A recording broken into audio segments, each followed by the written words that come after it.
मेरा सब प्रदेशवासियों से ये निवेदन है, अपील है कि जल्दी से जल्दी अपना वोट डाल करके, और कामकाज वाले जो लोग हैं, हमारे व्यापारी भाई हैं, हमारे दुकानदार भाई हैं, हमारे छोटे मोटे काम करने वाले सब लोग हैं, वो वोट डालने के बाद ही अपने काम पर जाए।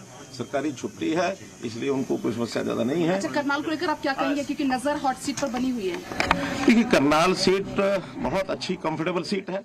लगातार मैं आज यहाँ का 3 चुनाव तो स्वयं में लड़ा हूँ, 2 विधानसभा के, 1 लोकसभा का, और आज हमारे साथी जगमोहन आनंद यहाँ से चुनाव लड़ रहे हैं। और मैं जहाँ तक करनाल की स्थिति है, करनाल क्या बल्कि पूरी लोकसभा की, हम 9 की 9 विधानसभा की सीटें जीतेंगे ऐसा।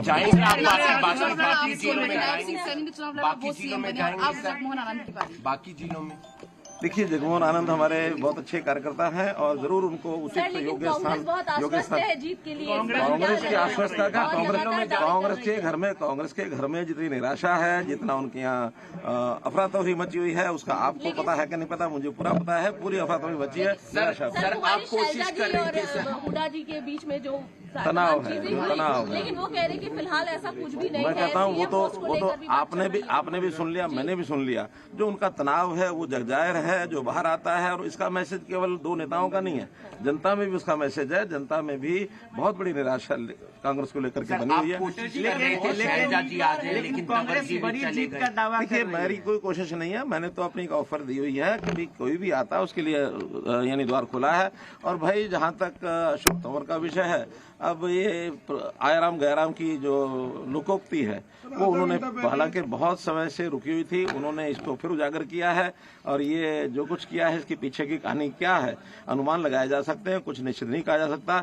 दोपहर को 12:30 बजे भारतीय जनता पार्टी की सभा में संबोधित कर रहे हैं, और 1:30 बजे 1:45 बजे जाके मंच पर चढ़ जाते हैं कांग्रेस की। जरूर कुछ न कुछ खिचड़ी पकी है, जब पता लगेगा आपको बताएंगे। बहुत कहानियां गढ़ी जा रही हैं इस बार के चुनाव में, बहुत, जैसे आपने कहा ये कहानी है, इस तरह की बहुत कहानियां गढ़ी गई हैं इस बार, उसको कैसे? देखिए, अब ये कहानियां गढ़ने की स्वतंत्रता सबको है, चाहे वो जनता हो, चाहे नेता हो, चाहे मीडिया हो, सब गढ़ते हैं। और ये कोई नई बात नहीं है। हाँ, जनता के मन में क्या है ये बात सब जानते हैं, आप जानते हैं, हम जानते हैं, जनता भी जानती है। 8 तारीख को सायंकाल तक, दोपहर तक ही इसका सारा परिणाम सामने निकलेगा, तो आपको पता लगेगा। 500 करोड़ रुपए की हेरोइन और कोकीन पकड़ी गई, उसकी तस्वीर दीपेंद्र हुड्डा के साथ। कांग्रेस की जो एक मूल स्वभाव, इस प्रकार के लोगों को संरक्षण देना, और ये इसमें से साफ जाहिर होता है कि इतनी बड़ी जो कोकीन की एक खेप पकड़ी गई है, इसका मतलब हरियाणा के नौजवानों को नशे की ओर धकेलने का काम उनकी पूरी प्लानिंग है। और इस प्रकार की प्लानिंग को हमारी प्रदेश की जनता समझती है। जैसे नौकरियां बेचने की बात खुले रूप से उन्होंने कह दी है। हम तो बिना पर्ची बिना खर्चे की अपनी बात लगातार कह रहे हैं, आगे भी रहेगी। और गांव के लोगों के सिर चढ़ के ये जादू बोल रहा है, लेकिन वो बाज नहीं आए हैं। जैसे पहले करते थे, वैसी नौकरियों को बेचने का काम आज भी वो करने के लिए तैयार हैं कि हम आएंगे तो नौकरी बेचेंगे। लेकिन अगली बात यह है कि ना 9 मण तेल होगा, ना राधा नाचेगी, उनको आने का कोई विषय नहीं है।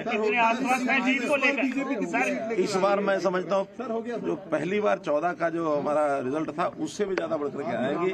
और मैं समझता हूँ 50 से ज्यादा सीटें। बहुत बहुत धन्यवाद।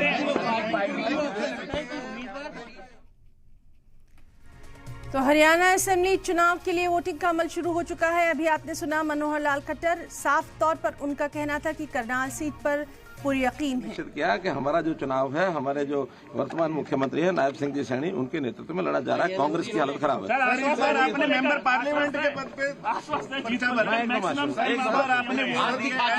पार्लियामेंट मुख्यमंत्री है, तो कैसा महसूस कर रहे हैं?